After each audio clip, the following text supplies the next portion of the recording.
Welcome to the Vertical MRO Podcast, where we dive into the world of helicopter maintenance, repair, and overhaul.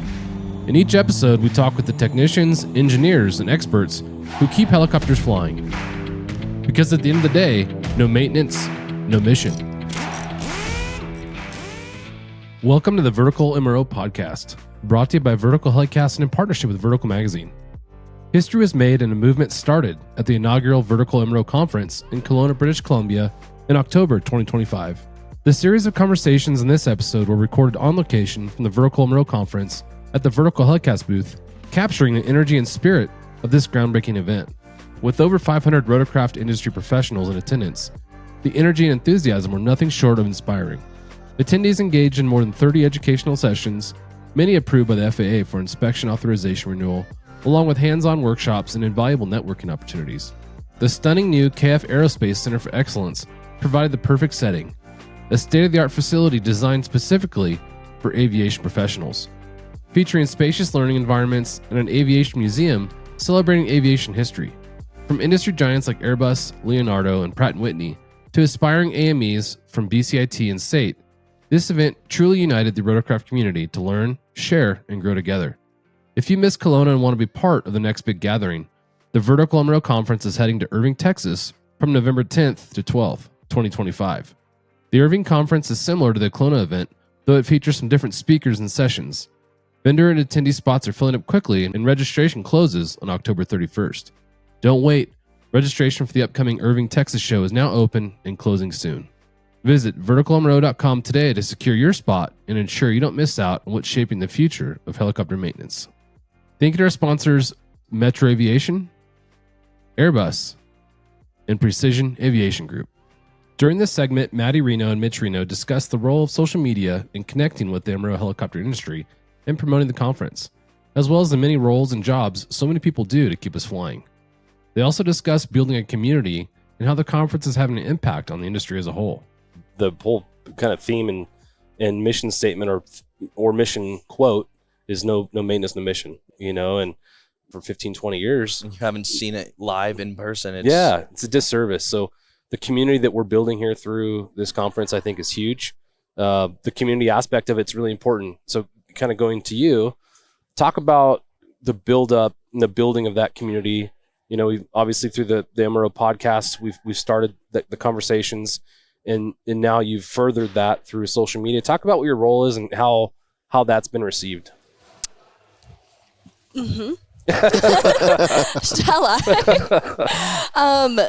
So the whole vision, of course, like as we've been talking about, is we're trying to shine light on the people that are under recognized in the industry. They're people that keep the helicopters in the air. And so I've just been trying to share how cool it actually is, like the work that they're doing. So we've just been trying to shine light on all the, cool behind the scenes and all those things, and especially recruiting new students when it comes to that. We have a few students here that have come, like, thanks to our social media posts and reaching out to them. So, we've just been trying to shine light on the fact that, like, it is a cool industry to be in. Yeah. Well, part of it is having those students or people that are maybe looking to get into the industry to see it hands-on and what the industry is about. Yep. Finding job opportunities, who's hiring here. Yeah, that early exposure to those different opportunities is cool. David, we've built this community through the podcast and had a lot of conversations surrounding the conference. What are your early takes and thoughts on where we are?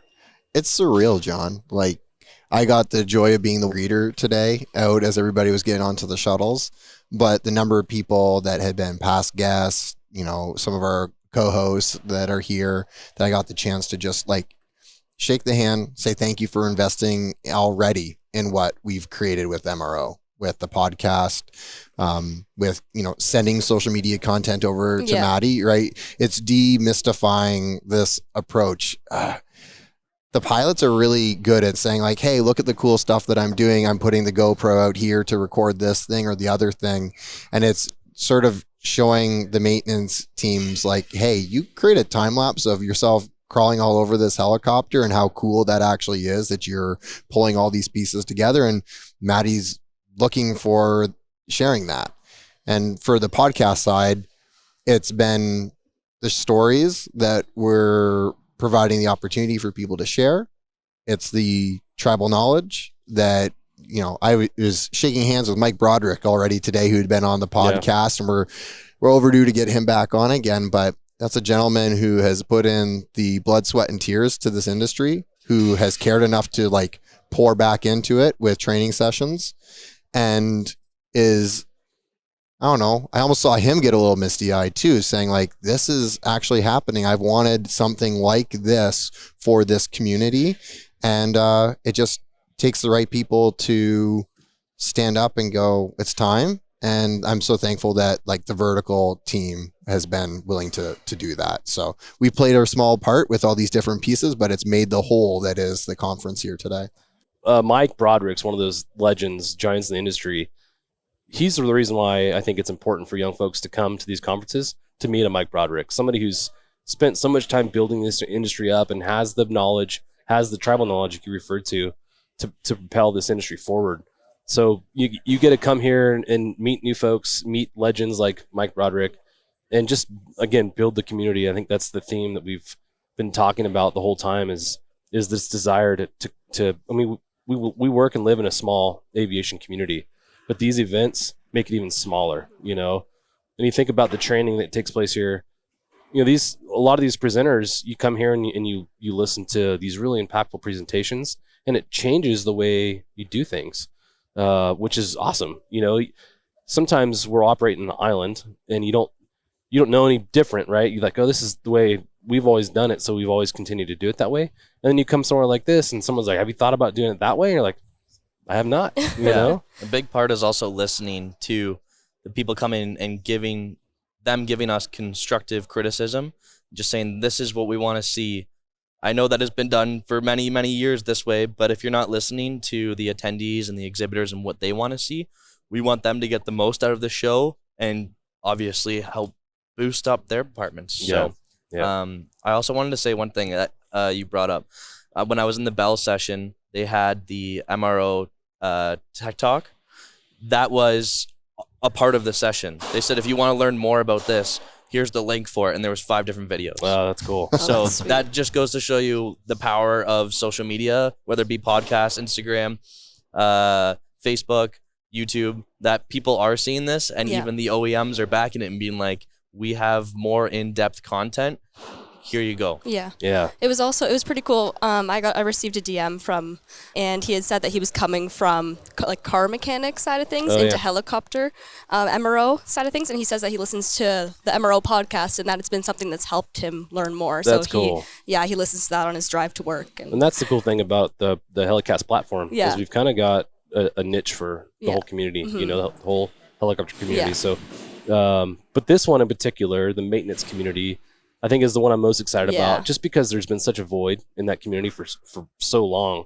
Like you said, Mike Broderick, being a long time AMP and talking about how this is something that's been needed for so long. It's hard to believe it's been this long before something like this came along. So I think everyone thought that the itch was being scratched when they were a part of these larger conventions that had multiple focuses.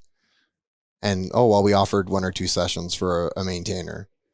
But I think it is also that you needed a situation like the MRO conference that we're having here, where you put so much on offer that the MRO community itself looked at it and said, well, maybe it is time to invest in getting that person off of the hangar floor and spending 2 days learning. And the investment is worth it. To your point, John, when you said that you have the pilots, the flight crews, the flight operations that show up at, any number of conventions and have the opportunity to not only network, but to learn or all these pieces. You need that for the maintenance community. And already first indications today with just the OEMs having their sessions has been all really positive. So I can't wait for tomorrow. The sessions, I think I said upstairs, but they were packed. Yeah. Packed. So. Yeah, let's talk about the attendance for this, because what was the attendance set at and where are we now? The attendance was set at 350 people coming, and as of this morning, we're sitting around 485. So that just speaks volumes as to what was needed in the industry to keep it pushing forward. And I mean, seeing people in Washington license plates, even parked in the parking lot, and people coming up from the U.S. to get their IA renewals, their recurrent training, is pretty spectacular to see. Yeah, Mike had talked about this location being beautiful in Kelowna. He talked about it as a mountain community. I'm like, well, I live in a mountain community, so whatever.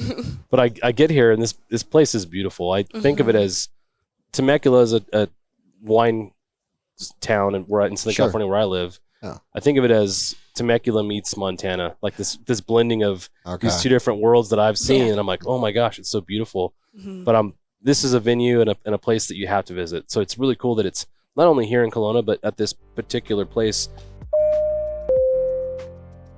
During this segment, Marin and Laura, two awesome AMEs, discuss the things that bind this community of maintainers together, and how supporting each other can make all the difference in feeling felt, seen, and valued.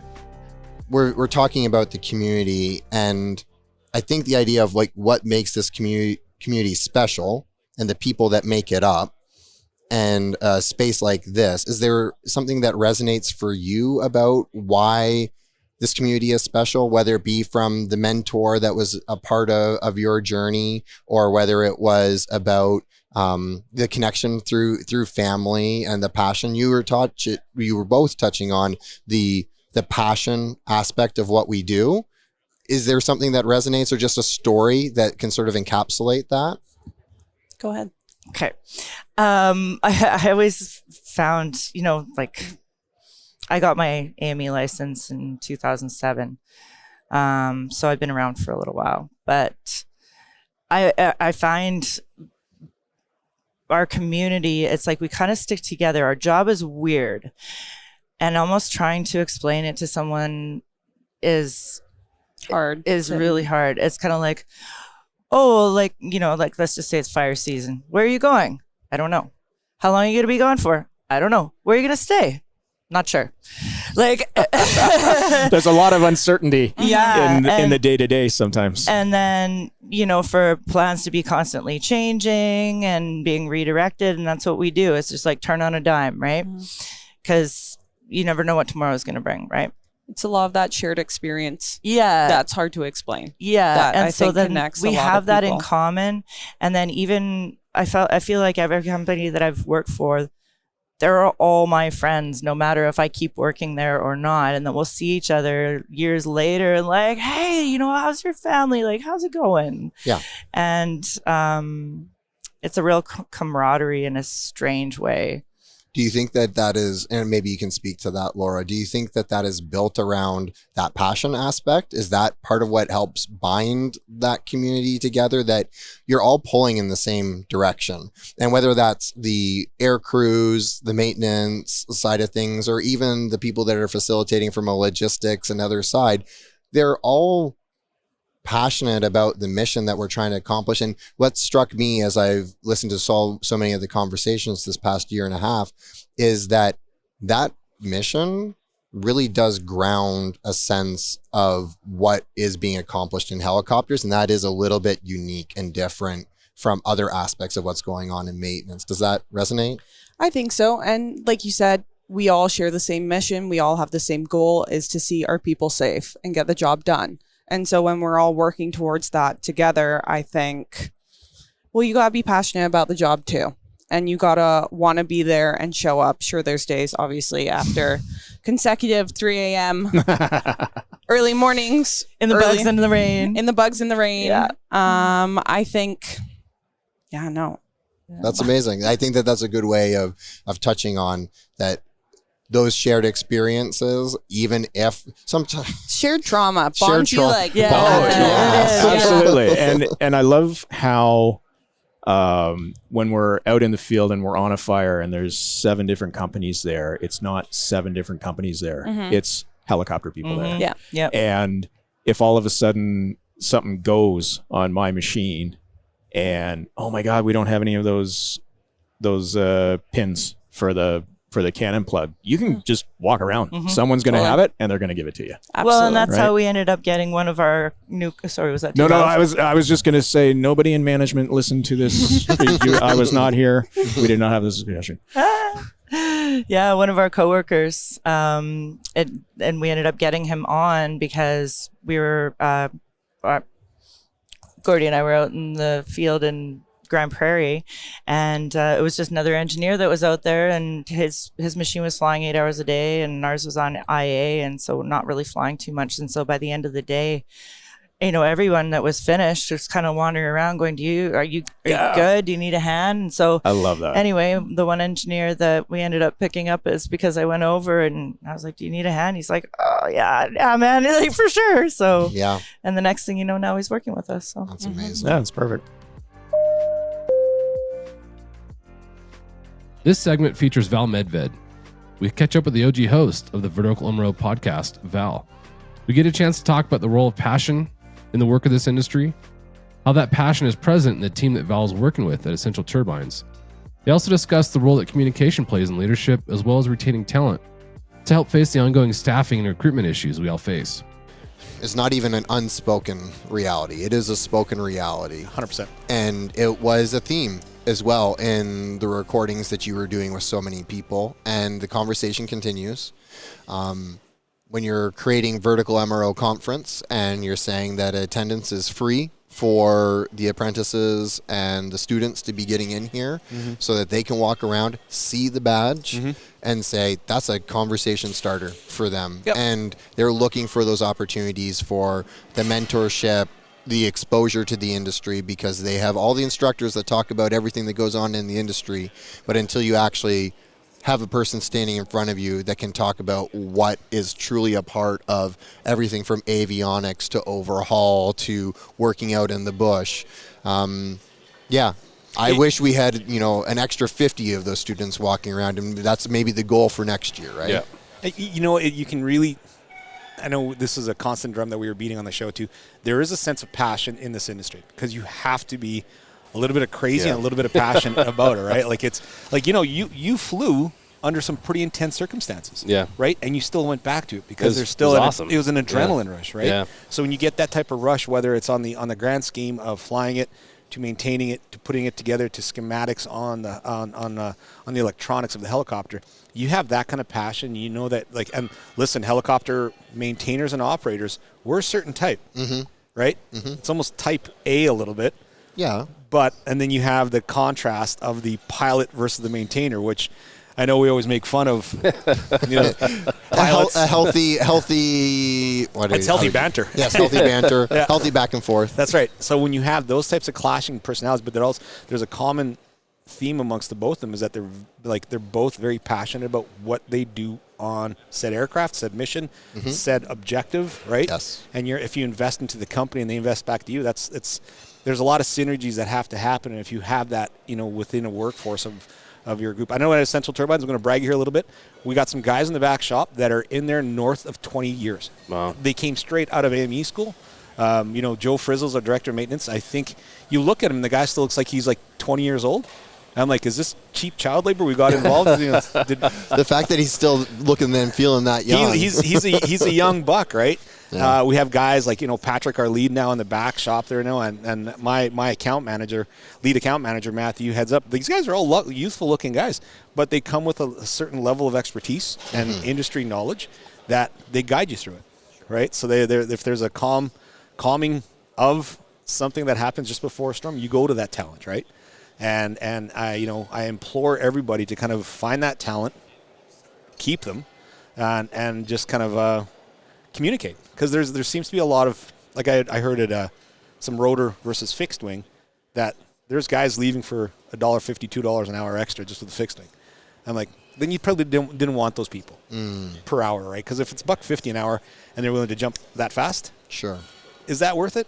Whereas, you give somebody the ability and talk about, this is what I want the company to be with or go forward to become, and you let them know that you're an important player in this company, and you give them that responsibility and accountability to make that investment back into the company with their talents, and say this is, at the end of the day, is the winning kind of formula. Sure. And we want you along with us. Yeah. So We're going to have Clint Pulver here this week, and in Clint's book, I love it here, is along the lines of what you're talking about. Yep.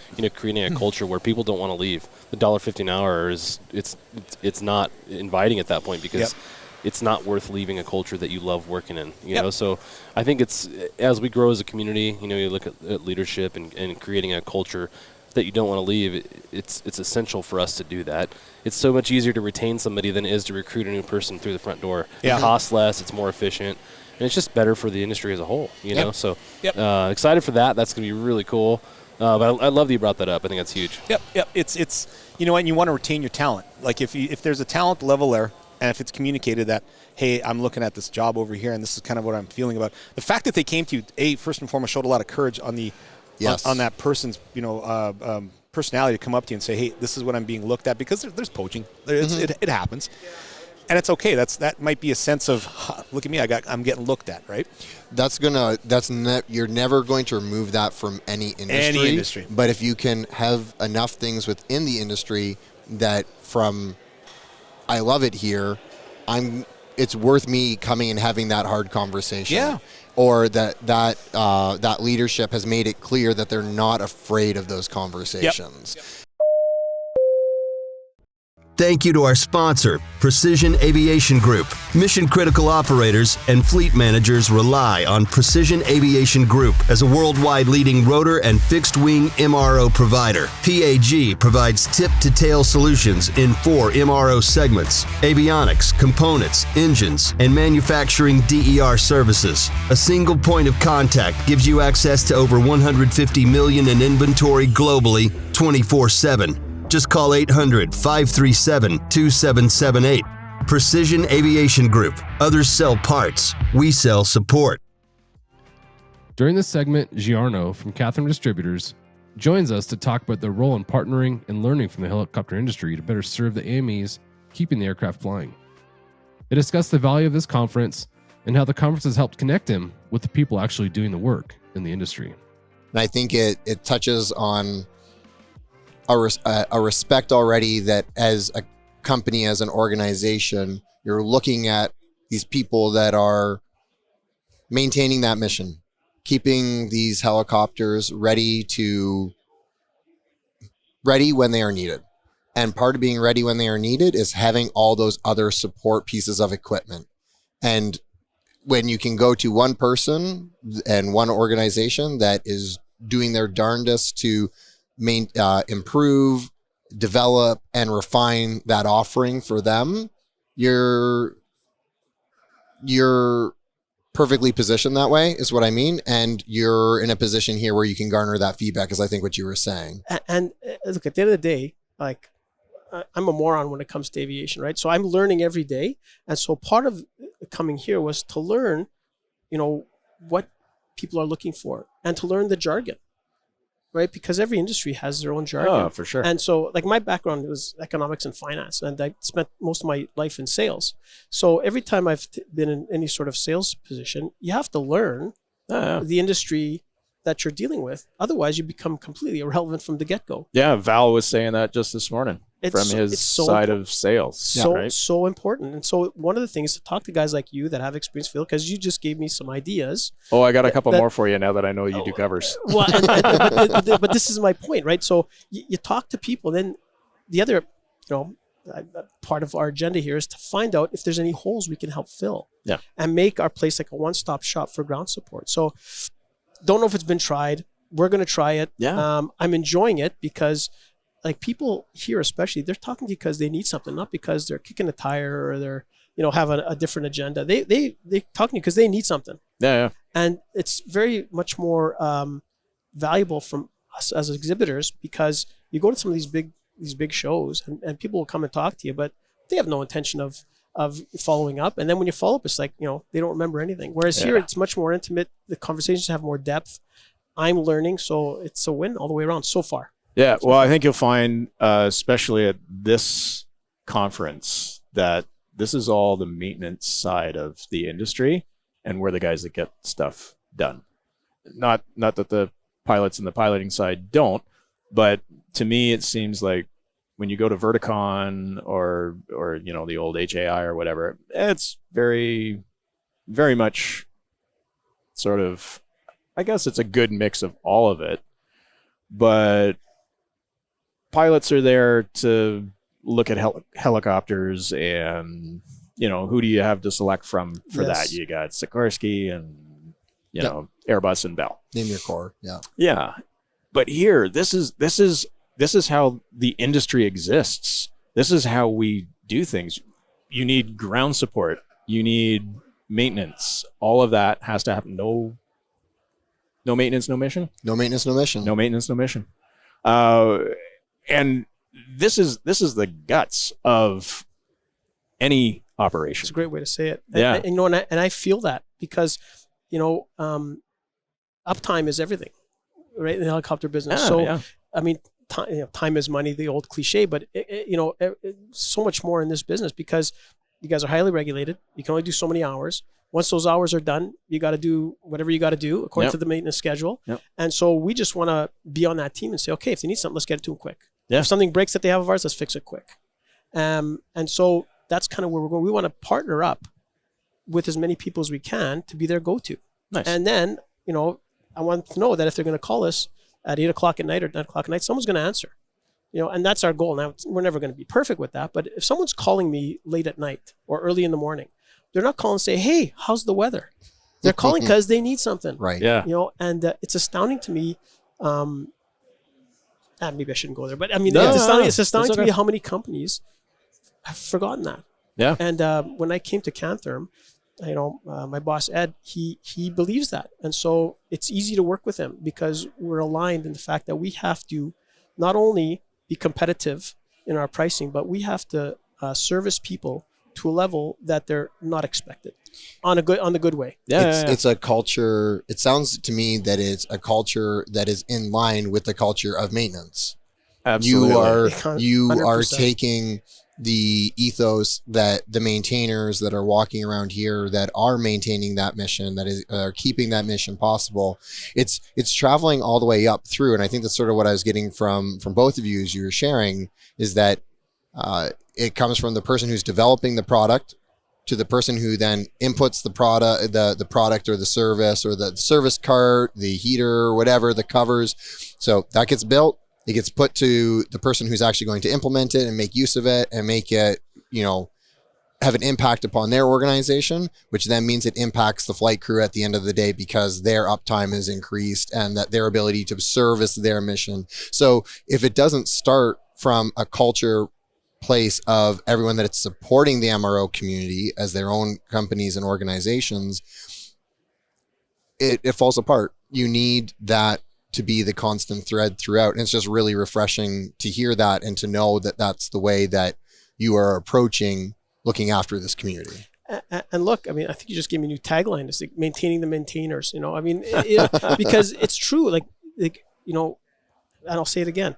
If someone that's maintaining an aircraft is calling for something, chances are it's urgent. Oh yeah. So we have to treat it with kid gloves and make sure that we take care of them. Mm-hmm. And so, I came from a family that we had retail business. So when you're in retail, it's the same thing. Mm-hmm. Like if you're not on it right then and there, Yeah. you're not going to Someone else is getting the business. You're not going to make any relationship there. Yeah. And so here, I think it's the same sort of scenario. And we know that, we're not a huge company and the only way we're going to compete is just to be better on the service side. And that's what we intend to do. It's amazing. It's amazing. So with then finding yourself here at the MRO conference and your experience of it thus far, is there anything already from your impression that you would say, well, here, this is an opportunity for 2026, or are you just still sort of absorbing what's happening? Well, I have to tell you, yesterday was a surprise because it wasn't really supposed to be a show day, and we're setting up, and I had 7 or 8 really great conversations. Amazing. So I know it's gonna be a blockbuster day today and tomorrow, so I'm still kind of processing it because it's a lot. Right. And everybody is looking for different things. So the maintaining the maintainers thing is kind of in my head now because that's kind of our approach. Is we want to if their job is to keep those aircraft in the air, our job is to help them to the best of our ability to make that experience easier, not to be an obstacle. Yeah. Right. And if something can't be delivered, to be totally honest, and one of our values is complete transparency. Yeah. If we don't have something or there's a problem, we're going to try to deal with it best we can, but we're not going to blow sunshine. This segment features Terrence of Boundary Aviation. The discussion again focuses on attracting the next generation of AMEs. He talks about what we've seen in terms of the ebbs and flows of recruiting and how to find the students and apprentices who have helicopters in their blood. So a recurring theme, obviously, is getting new people into the business. From where you sit at your point in your career, you've lived through the boom and the ghosting bit of time we have going on now, sort of. Other than us figuring out another oil and gas boom and seeing a huge input into the operator side of things, and them needing people desperately to the point where they're going to colleges to recruit at the college before people graduate. That's the reality that I remember that I just missed out on when I started in on this, to where we are now. Where do you think we've been? Where do you think we've come to, and where do we need to go? That's a pretty big question. Yeah, it is. But I think overall, yeah, we've seen a lot of boom and bust and that kind of thing over the years, specifically in the oil and gas sectors. When it comes to exploration and that kind of thing, I think you're going to continue seeing the building of it based on where we are in global economy and the drivers of that, from unfortunately geopolitical issues resulting in wars, sure, or just unrest, and then of course the increased requirement for helicopter support, and so that I don't think is going to change in the near future. But have we lost that institutional memory of, we got to pay attention to the people coming in, we got to go get them instead of waiting for them to come to us? True, and to build on that, I think you see the major airlines going to the colleges and hiring people before they even graduate, whether Absolutely. It's maintenance or whether it's pilots, and they're hiring a block at a time, and so they're creating an investment, and they're putting their money down ahead of time, and so as an industry, I know even engine shops that we work along with, you see them doing that as well. Right. So as an industry, because although we're large and diverse and spread out, we're not as large as the airlines for sure, or even the engine shops for that matter. They just start snapping up these apprentices. So, but not everybody wants to sit behind a bench all day long. And I was one of those. Yeah. I tried it. Oh, yeah. I did. Yeah. And it's just, for me, I got there goes a helicopter, right? You know? And so the distraction is, it's in you. So there's young people out there that are cut from the same cloth. We just got to tap into that. And I think the way to do it is to tap into, the schools. And whether we got to make connections. I used to have 2 or 3 people at one of the training schools, BCIT specifically, who I knew the instructors, and I would phone up Trev Castle, or I'd phone, or I'd phone up. Who do you got? Yeah. Who do you got that's good? Exactly. I used to do that at Canada with Wade Culleton. Okay. Who do you have coming through that's going to be my guy? Yep. I need a bush guy. I need a guy with helicopter, in his blood, and so 90% of the time it was bang on.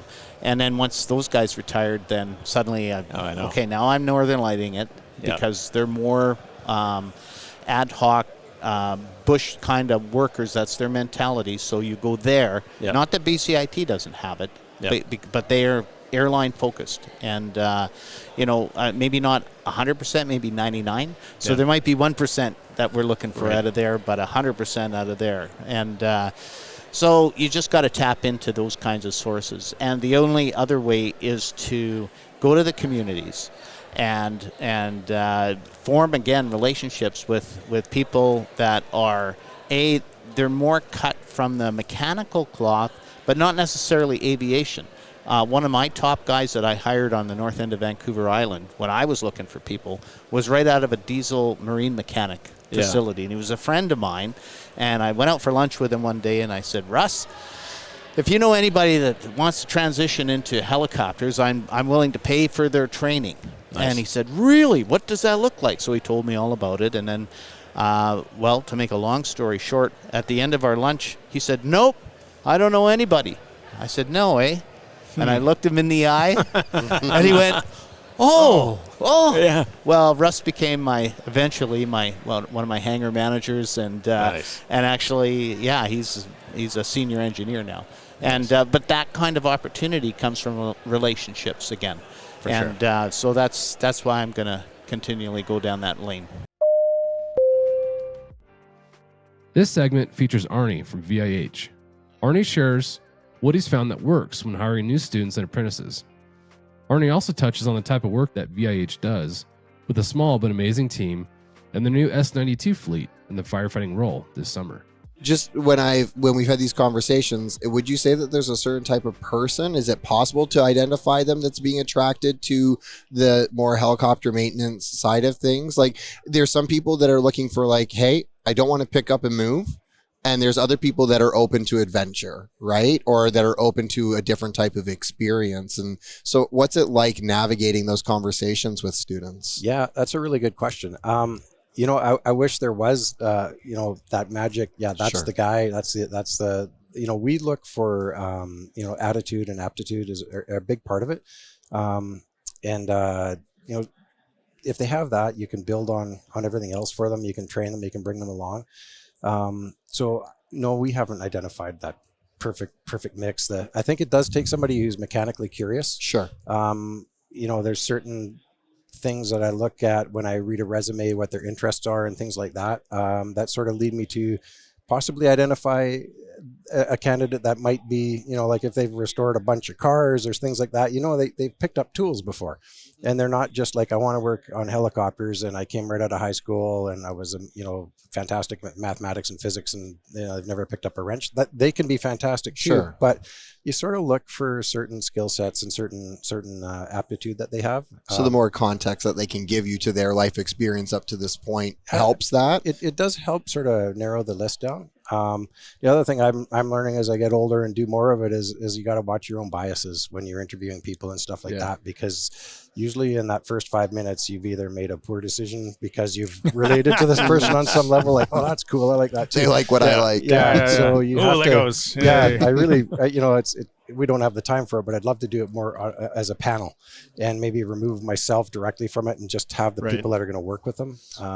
Interesting. It'd be kind of neat. So I have been looking at different ways of sort of evaluating this stuff, because we don't always make that right choice in the moment. There's Google did a big study on this, and I realized that we've probably been doing it wrong all our lives on how we interview people, but we're not big like Google, so we have to sort of do the poor man's version. So sure, exactly. But I do look for their interests and what they did in their background, and it could be a variety of things. You look at whether they've got volunteer experience, what their interests are, and a lot of it is like here I don't even have to sift through resumes when they show up and I talk with them. Like we've had a couple people here, I'm like, we need to talk to that guy after the show. He's a good one. Amazing. Nice. Yeah. Or they, she, who, exactly. Whoever it is. Wherever it is. Yeah. Yeah, exactly. Yeah. VIH Aerospace. Yeah. There is a wide variety of things that go on. Not so much bush stuff, though, although you do send guys out occasionally on missions. Yep. We do the odd field team depending what needs to be done. We do a lot of variety. Like we do manufacturing and maintenance. Yeah. I kind of, when people aren't familiar with the industry, I always say we're like a hot rod shop for helicopters, because we're modifying them, we're painting them, we're doing customization.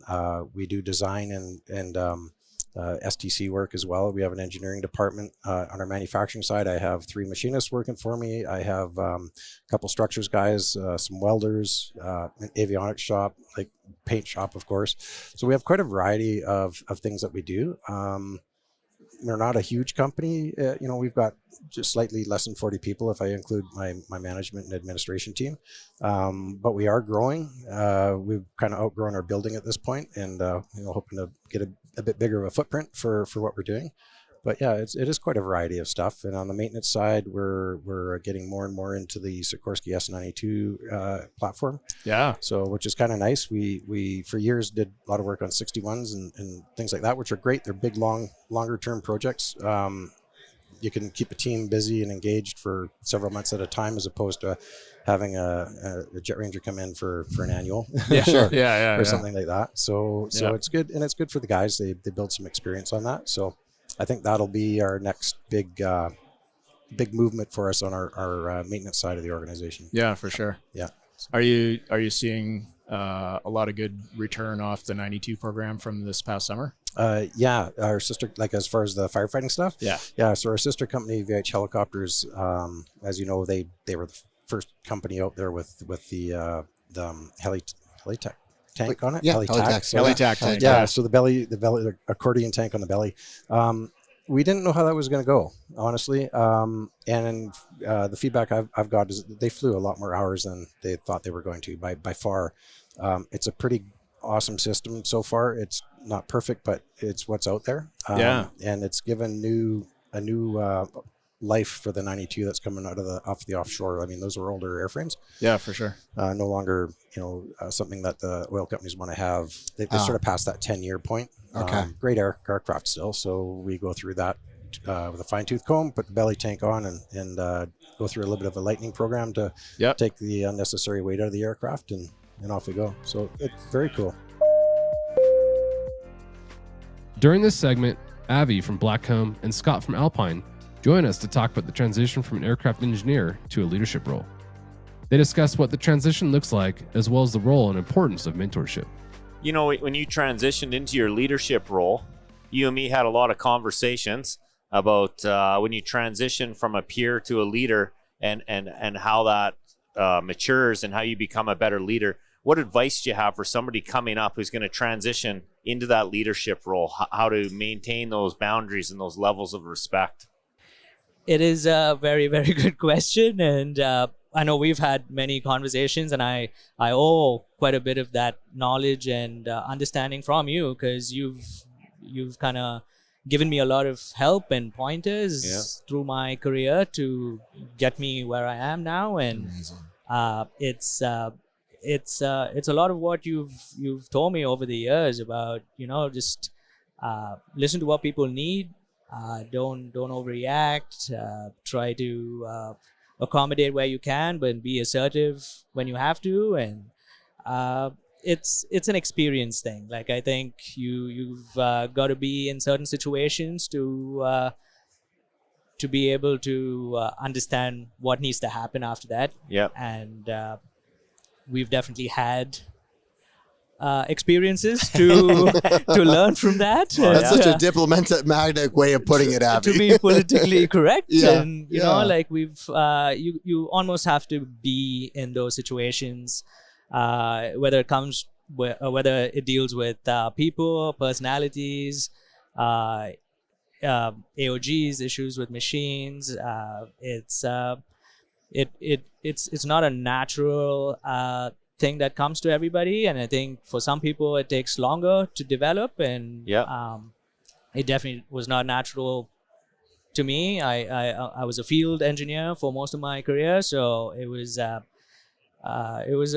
interesting transition to say the least. But I think I've learned a lot. If anything, I try to just keep learning, and I think that's this industry in general. You always, there's something new, and there's something you always want to you just want to be open to learning something different all the time. So that's good. Have you participated in any of the leadership forums they're doing here? Yeah, I was on the one this morning. Oh the leadership for Elevate, the two ladies. Was very nice, was very informative, and I would honestly like to have more people on those events, or even maybe have them over at our facility and maybe run a little training session for our managers, because we have a few as well, and that's something that's very knowledgeable to have as a skill set, and to bring these conversations. It's the process of taking the conversations that happen here and bringing them back to our everydays, exactly, right? Yeah. And there's different ways of doing that. I like the idea of like, okay, here's an open invitation, right? The number of speakers that were here speaking on that subject, we'd love to have you, or the key 3 points that you can take that are part of the next weekly meeting happens. Yeah. it's not one right way of carrying the stories and the lessons back, but it's the intentionality that you bring to doing that. 100%, yeah. And there was definitely a lot of value, especially for a lot of maintainers here who maybe don't necessarily use some of those skills on a day-to-day. And it was. I hope to do a few more of those in the future. Good. So Yeah, amazing. Yeah, she brought up a great point. She said, just because you're a great technician, you might not be a great leader. And that's so true in our industry. True, very true. In that. Yeah. And would you say, Scott, from your experience, that I just remember John Gray, one of our hosts, and he's talked about it from that perspective of leadership. And it's not like, and I think I even heard you reference it in one of our podcasts as well, Scott, where you get, more and more responsibilities and, more and more experienced in your role. And suddenly one day you are like in charge of 1 or 2 or 3 or 4 people, but you've never received a formal training on how to lead those people. So one, it sounds like from the perspective of the work that you guys were doing together, there was an intentional conversation and openness to those conversations. But is there a place for that as training, or is there a way that we can be doing it better as a community? Maybe we've answered that question in the sense of that we're having some of those panels here, but is there anything else that stands out in that vein?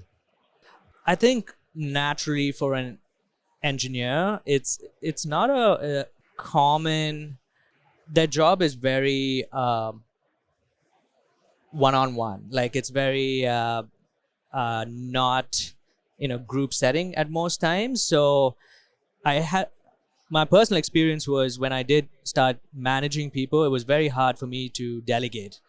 I wanted to do it all and kind of and I've realized that is not a good way to go in terms of just work-life balance. And you aren't really running a team if you're the one running around turning all the wrenches. I think it's just and just trying to, and I've that is again another skill that it comes in time where you do need to trust your team and be able to delegate and have confidence that they will do the job well and efficiently, and you have to let them fail. And you got to watch and use that as an opportunity to learn, and that's a big thing that comes with some time. And I've definitely had to learn those skills, which doesn't come naturally because you have a lot more control when you're just one engineer on a helicopter and you plan your days, you know what's going on. But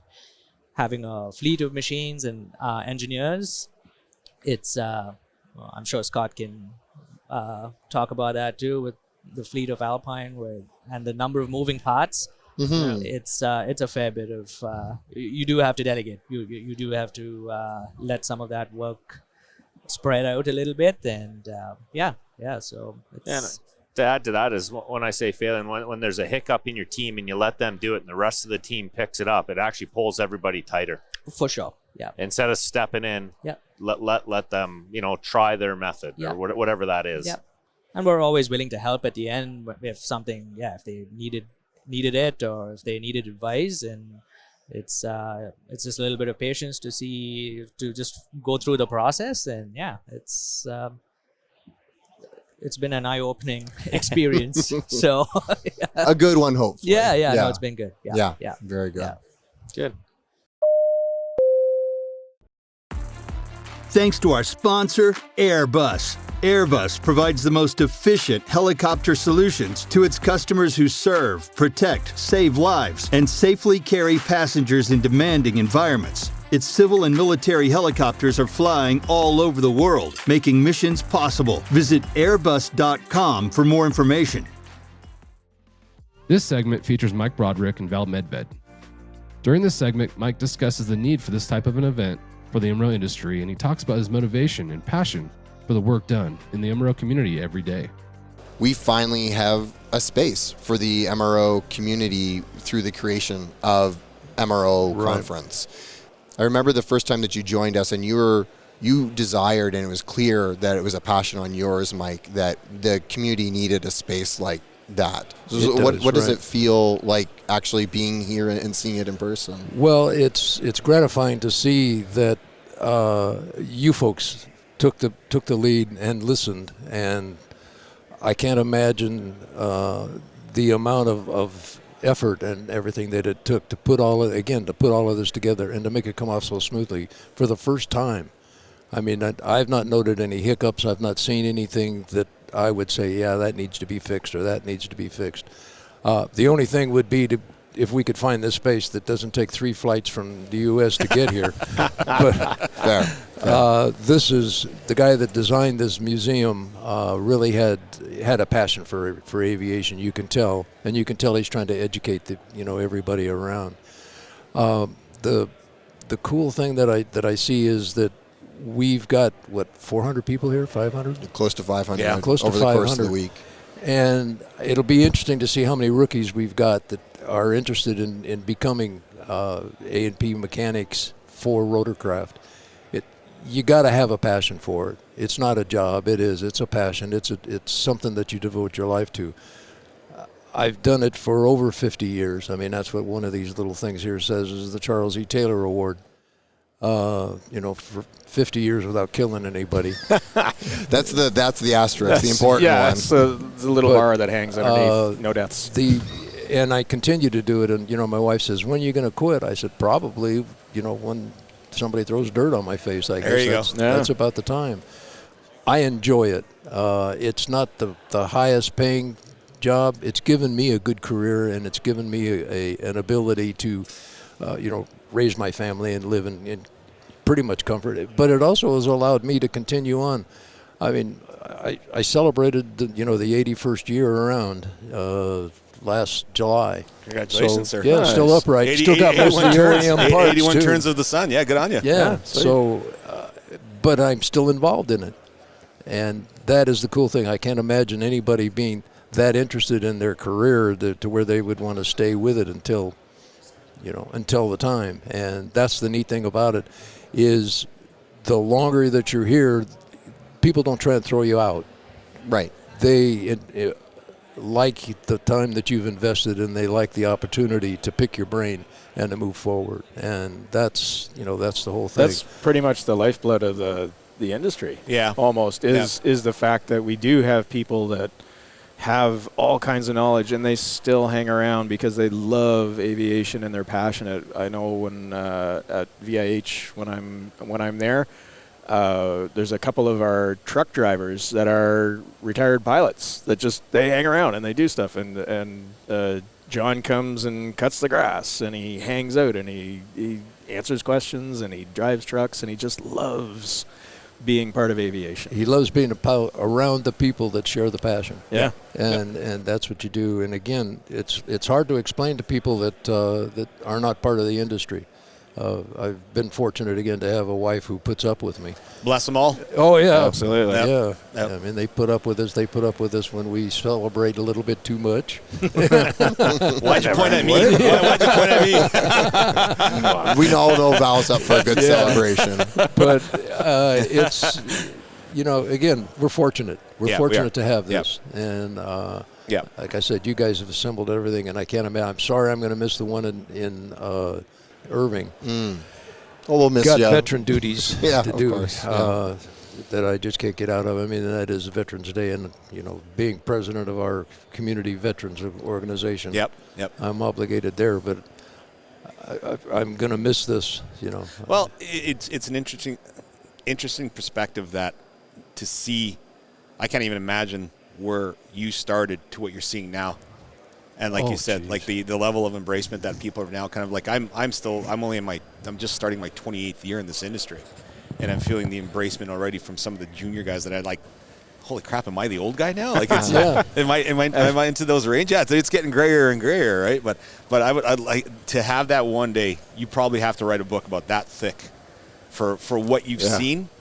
And how it's progressed to where it is and where it's going. It is right now. Yeah, I know. I was having breakfast with Roy Wiley, who's standing over there, talking like a normal aviation guy with his hands. Yeah. And he's not Italian.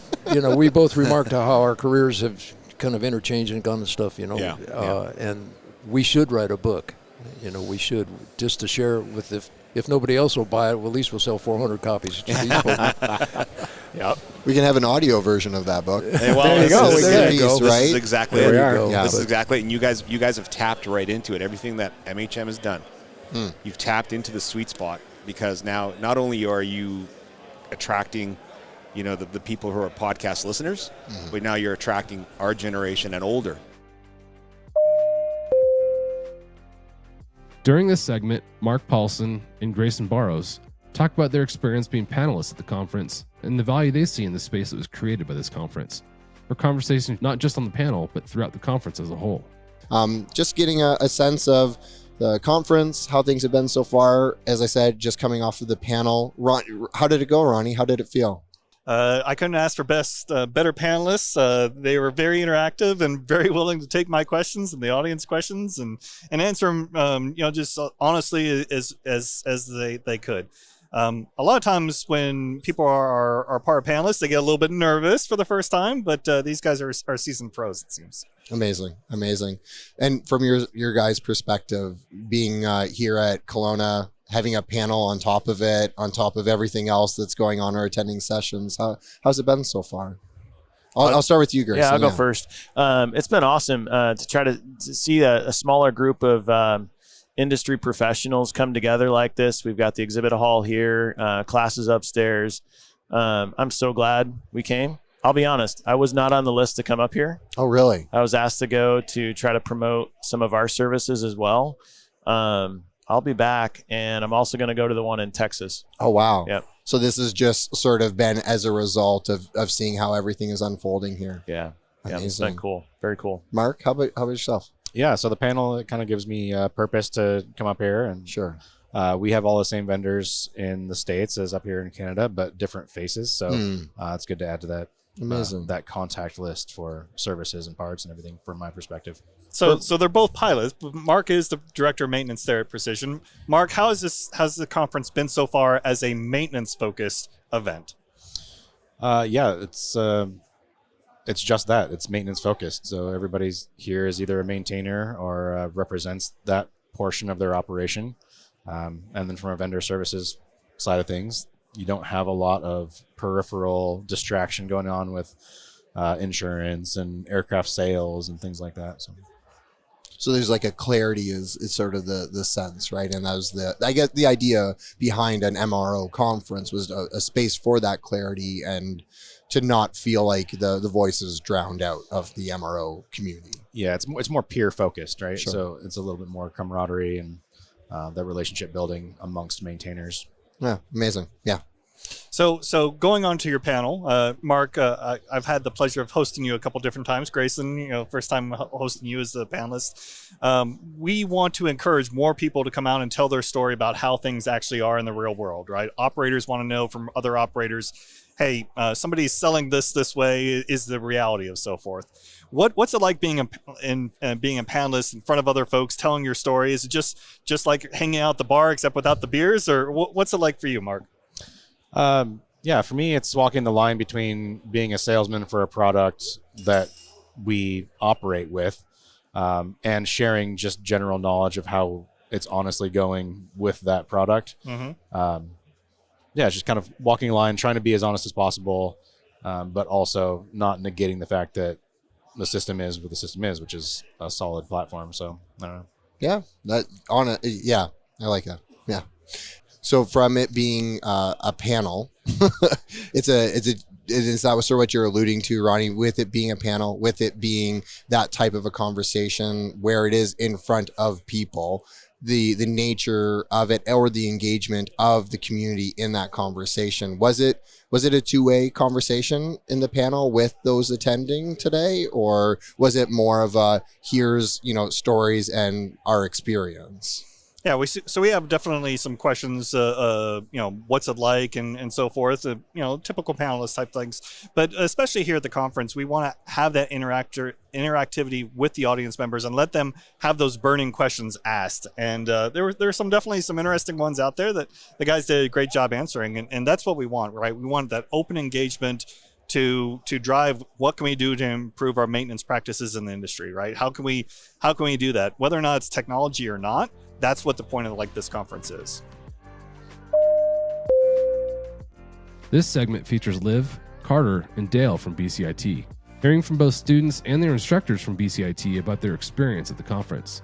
They liked getting a window into the real-life helicopter world, getting the chance to sit in panels as well as meet so many companies, and the chance for them to network was so valuable. Hey, we are back with the Vertical MRO Podcast at the inaugural 2025 Vertical MRO Conference in Kelowna. And with us, we have Dale Hambrook, Carter, and Liv, who are both students at BCIT. Dale is an instructor there. And Dale and I go way back. Way back, yeah. That would be, okay, let's not do, I actually said. Maybe let's not go into the numbers. I on a previous podcast, I said no math today. So we won't go too far. Start showing our ages. Yeah, but that's okay. So welcome to the Vertical MRO Podcast. And maybe let's just start with Liv. How do you find the conference so far? What are you getting out of it? What do you see that's benefiting you particularly? Well, I mean, it's been pretty interesting. Like, you kind of get to have a look into like the more technical side of it, which you kind of get at school, but not in the same way, not the same depth. Yep. And then you get to have conversations with people from, like, it's all the same industry in a sense, but they all have different specific areas. And, like, if you go around to the little booths, they're all, like, super specific. Yep. So it's like, oh, we do forest firefighting, but only in, like, the States and only in this, like, one specific section of the States. But we will go out, and so that's really cool. Cool. Have you been sitting in on any of the sessions upstairs? Yeah, we just sat in on the turbine engine hygiene class. Me and Liv both did that. Very interesting stuff. Learned about the science behind some water and the ultra pure water and all that. And then yesterday sat in on the whole Bell tech update and everything there. So the whole day of the Bell.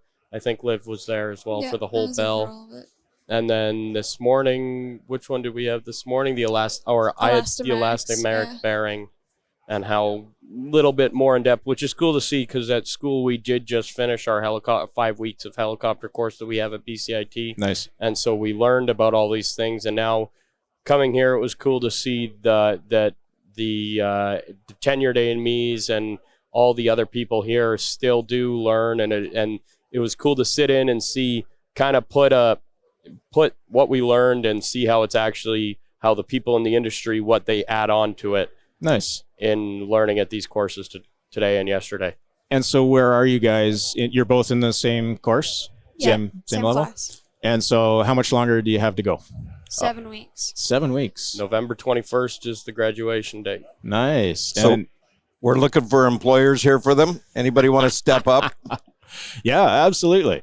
And have you started reaching out? For sure. Tons of people at the conference here. Nice. Lots of connections here that we've talked to, whether they're in the Lower Mainland, Kelowna, Canada, or all over the place, Northern Canada. Lots of operators, lots of maintenance shops. A couple of Alberta ones too now. For sure, a couple of Alberta ones, Yeah. and yeah, lots of employers and lots of opportunities. Nice. How about you, Dale? What have you been doing here at the conference? It's great being able to network again. I miss going to the different conferences and being able to connect with people.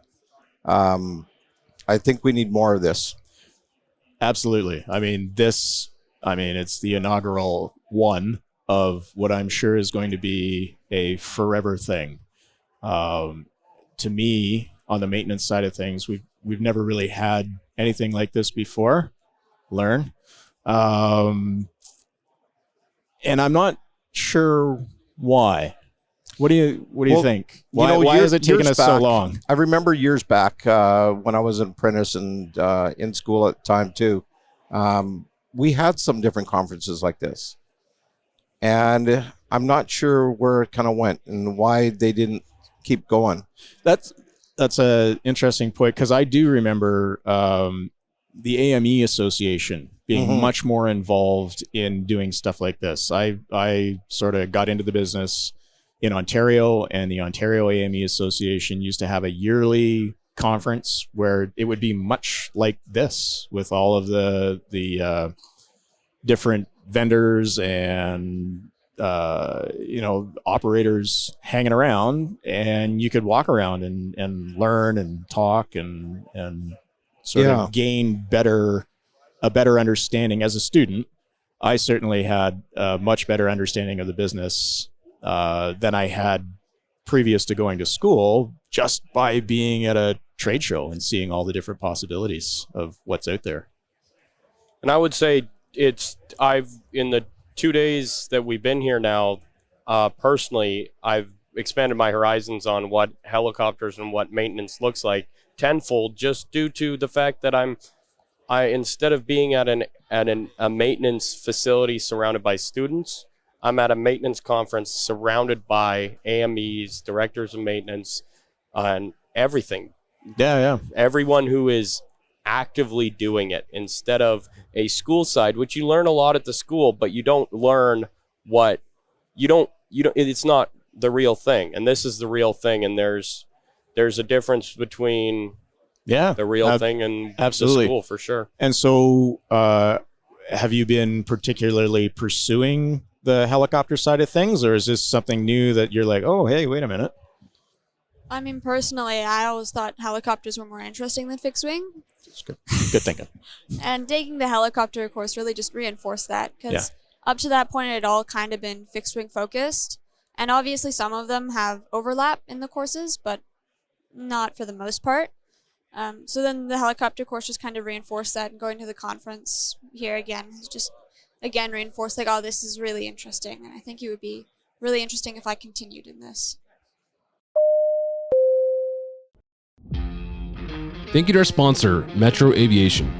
Metro Aviation, the world's largest family-owned aeromedical operator, offers comprehensive aircraft services with 140-plus aircraft in over 25 states. The Completion Center installs medical and law enforcement kits and avionics, serving diverse aviation needs including offshore, utility, VIP, and corporate sectors.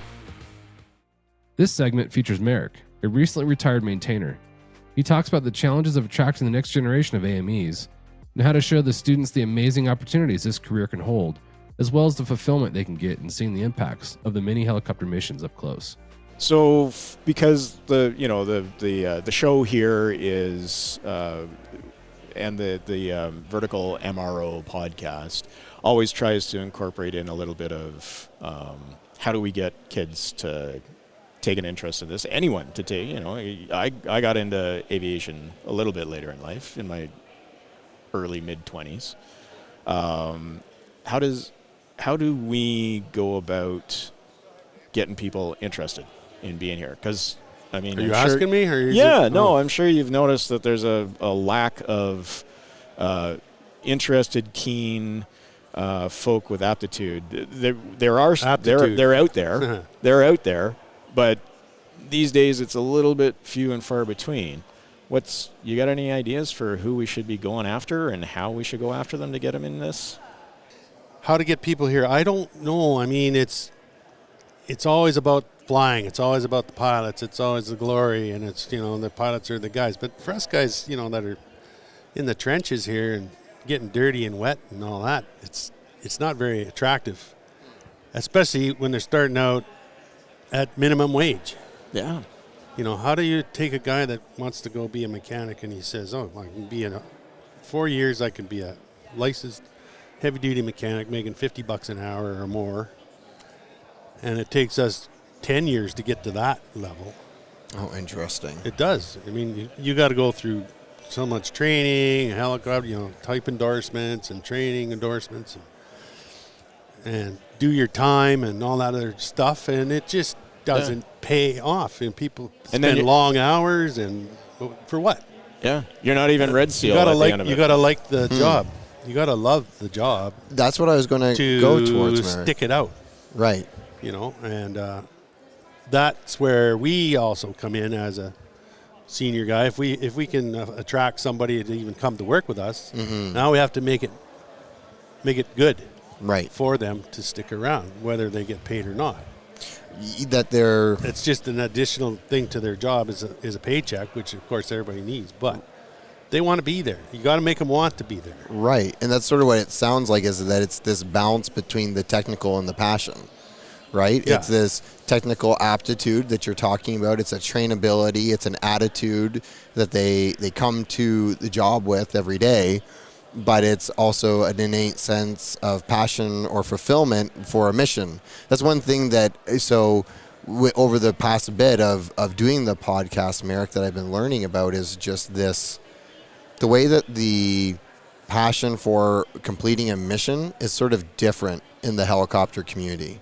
It's a bit more tangible, I think, for the maintenance teams that are a part of maintaining these aircraft. It can be a bit more tangible, so there can be an innate sense, an intense sense of reward that's attached to that. But it takes a certain type of person that's the reward that they're looking to seek, or that's the adventure. You know, you're talking about all the different places that you get exposed to. There are people that are looking for that, right? And when you can tie that into the work that they do, but is it that we need to do a better job of verbal or of showing that is a part of the industry, that bringing them into a location like this, it's a trade show floor, but are we needing to be a bit more visual for the students as they're going through to say, like, these are a location that you could work. These are, like, you know, I think it's only a matter of time before an airframe or two is on the hangar floor here, right? Yeah, for and sure. these students are getting inspired that way. Well, you know, I've got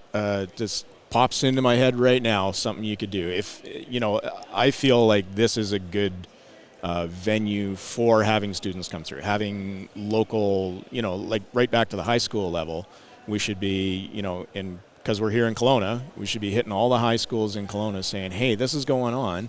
You should bring students through who have, shown aptitude for mechanics or who are interested in aviation and helicopters, and bring them in. And we should have sacrifice a booth space and have a map of the world and have everybody here take a pin with their name on it and poke it in all the places they've worked around the world. Have a TV beside it with images that are getting uploaded of being in those locations. Yeah, absolutely.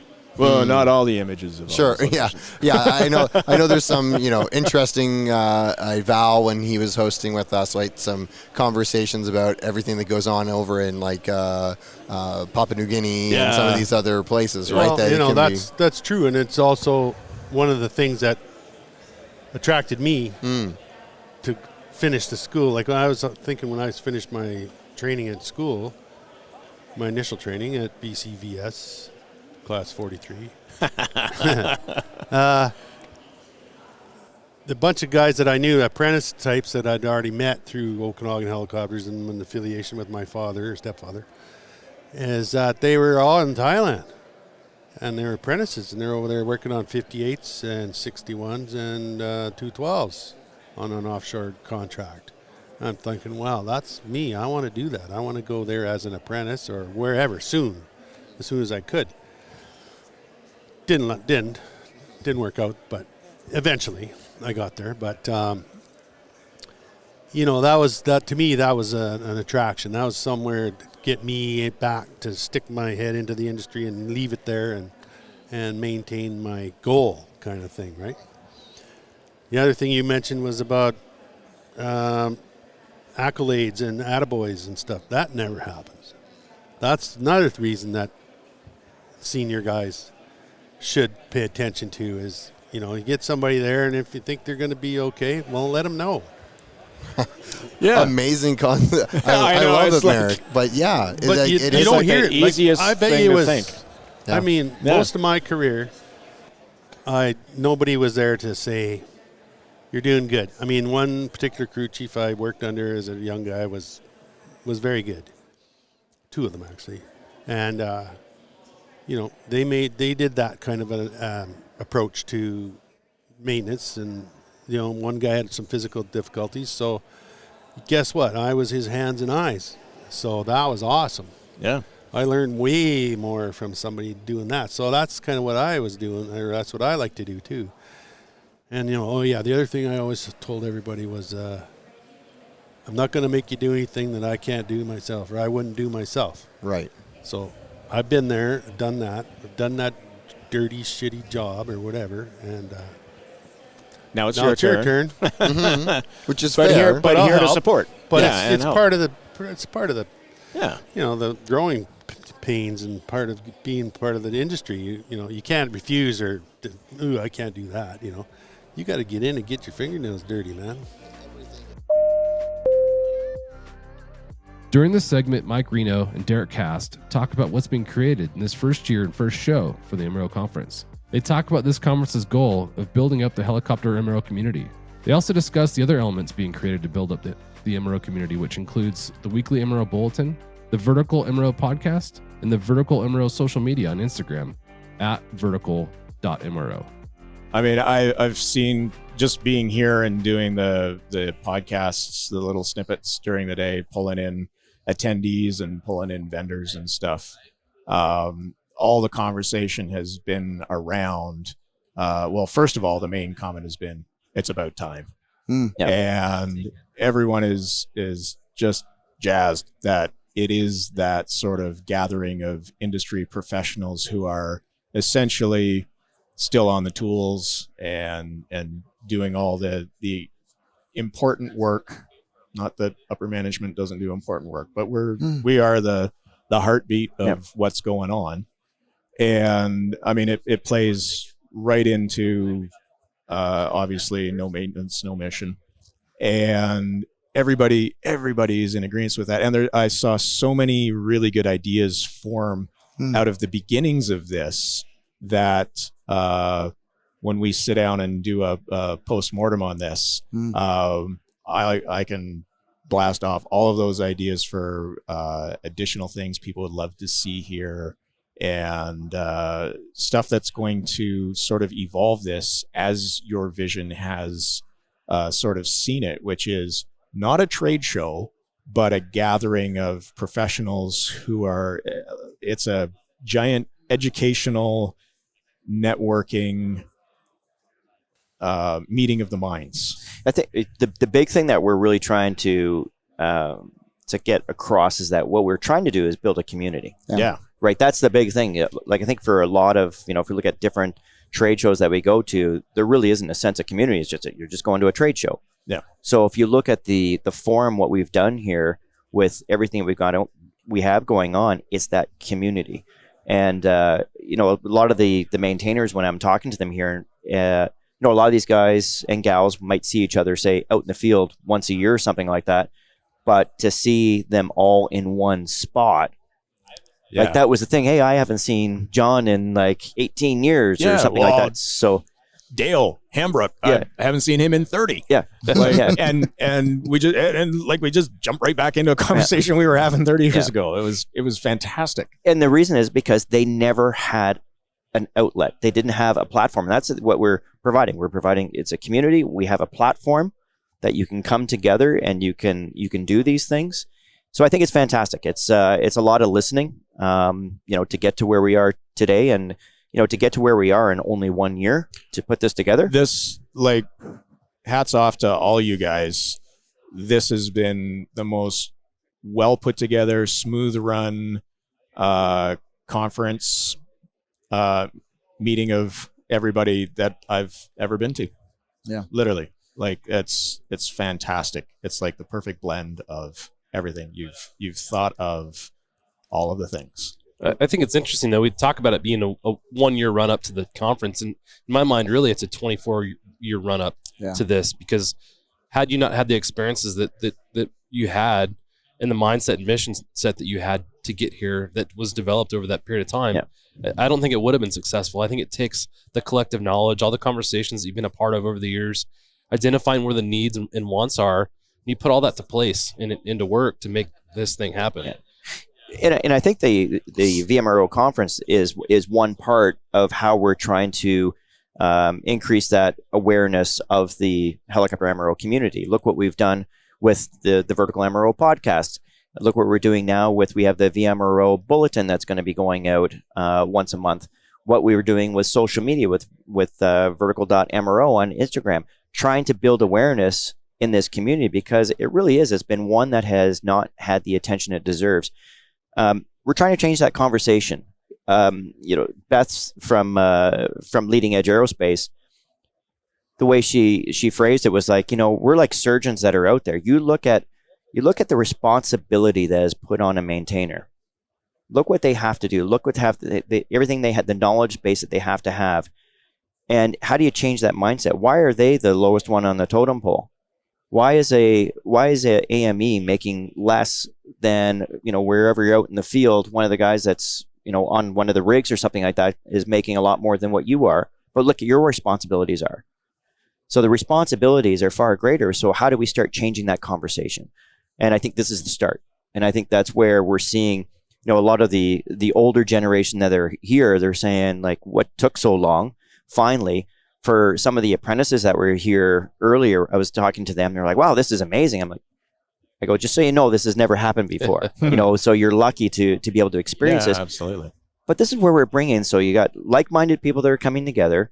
And one of the things that was like that aha moment is when I saw an apprentice talking to, and I don't know who it was, but I just saw her talking to another engineer that looked like he'd been doing this for 40 years. A graybeard, is that what you call him? Graybeard? Yeah. Graybeard. Yeah. Let's just say he was older than Howie.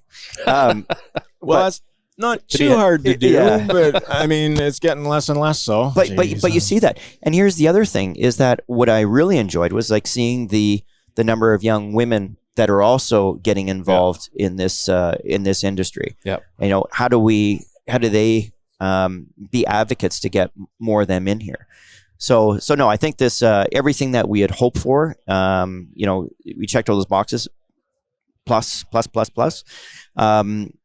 But also, with when you look at how we put this together, we really have to, hats off to Leslie Ferry. I mean, she was the conductor of all this. I mean, she has experience of doing this for the past 20 years, and it's following her lead on a lot of it. And like I said, that's why it came off the way it did. So no. And your wife, who basically took this under her wing and really got super passionate about it. Yeah. And I've worked with Linda for 18 years, known her for 20 plus, and man, was she was in it. To see it come together as it did. Now, because I was there, John, you're right, but I wasn't in the vortex. I was in a strong supporting role like everybody else at the NMHM, and the effort and the energy and the passion was very contagious. I was telling a lot of people the stories when they came in, and I literally had goosebumps on my arm. Like, I'm not a pilot, not an engineer. Mike took a risk on me 18 years ago, bringing me in this industry. Super passionate about it because the people are like awesome. They care about it. They don't always do it for money. We have to get paid. But what Clint was talking about today, I think he goes on that level of passion, recognition, all those things. It's not about all the money. It's about the moments. And you're right. When you see an engineer, I think a lot of the older engineers would be like, they don't feel that same kind of pressure because they've done their job so well that they haven't had a moment. Yeah. But when a moment happens, and a moment happens really bad, when you think about the pressure and what's put on them and what they're responsible for, he and she, but maybe because they've done it so well, it's not they never really think about it. It's just like in nature. I think the being an engineer, exactly. It's a very humble crowd, right? We do our job. We don't necessarily get a lot of kudos. I mean, in the grand scheme of aircraft operations, helicopter operations, in general, not everywhere, not every time, but in general, the pilots are the heroes because when the pilots work, the aircraft is making money. And the engineers, maybe not so much, because when the engineers work, we're spending money. And it's maybe psychological, a little below the conscious level of thinking, but I think that plays into it a bit. I think there's a lot of reasons that we tend to fade into the background, and I don't think we necessarily should, because we do have a very responsible job, like incredibly responsible job. Absolutely. You the ability for just the dirty dozen that Transport Canada is famous for, all of those things that can influence how your work happens and the results and the outcome of that. It's so much different than being, not that there's anything wrong with it, but it's different than being a car mechanic. Yeah. Right. You can't pull over to the side of the road and lift the hood and call for a tow truck. And we do have that sort of bottom of the totem pole-ish position. I think it's changing. I would like to see it change more. And I think this is a great way to help that. We need to elevate the engineer in not just in the industry, but out in the world. Right? Stand by for a message after a word from our sponsors. Thank you to our sponsor, Precision Aviation Group. Mission critical operators and fleet managers rely on Precision Aviation Group as a worldwide leading rotor and fixed wing MRO provider. PAG provides tip-to-tail solutions in 4 MRO segments: avionics, components, engines, and manufacturing DER services. A single point of contact gives you access to over 150 million in inventory globally, 24/7. Just call 800-537-2778. Precision Aviation Group. Others sell parts. We sell support. Thanks to our sponsor, Airbus. Airbus provides the most efficient helicopter solutions to its customers who serve, protect, save lives, and safely carry passengers in demanding environments. Its civil and military helicopters are flying all over the world, making missions possible. Visit airbus.com for more information. Thank you to our sponsor, Metro Aviation. Metro Aviation, the world's largest family-owned aeromedical operator, offers comprehensive aircraft services with 140-plus aircraft in over 25 states. The Completion Center installs medical and law enforcement kits and avionics, serving diverse aviation needs including offshore, utility, VIP, and corporate sectors. Thank you for joining us in this episode of the Vertical MRO Podcast, where we celebrated a historic milestone, the inaugural Vertical MRO Conference in Kelowna, British Columbia, in October of 2025. We hope you enjoyed these on-location conversations captured right from the Vertical HeliCASTS booth, giving you a glimpse of the energy, innovation, and community that made this event so special. With over 500 rotorcraft professionals, more than 30 educational sessions, and a state-of-the-art facility that truly brought the industry together, Kelowna set a new standard for what the MRO community can achieve. If you missed out, don't worry. Registration for the next Vertical MRO Conference in Irving, Texas, from November 10th through 12th is now open. Spots are filling fast, and registration closes on October 31st. Head over to verticalmro.com today to secure your place and be part of the future of helicopter maintenance. See you in Texas.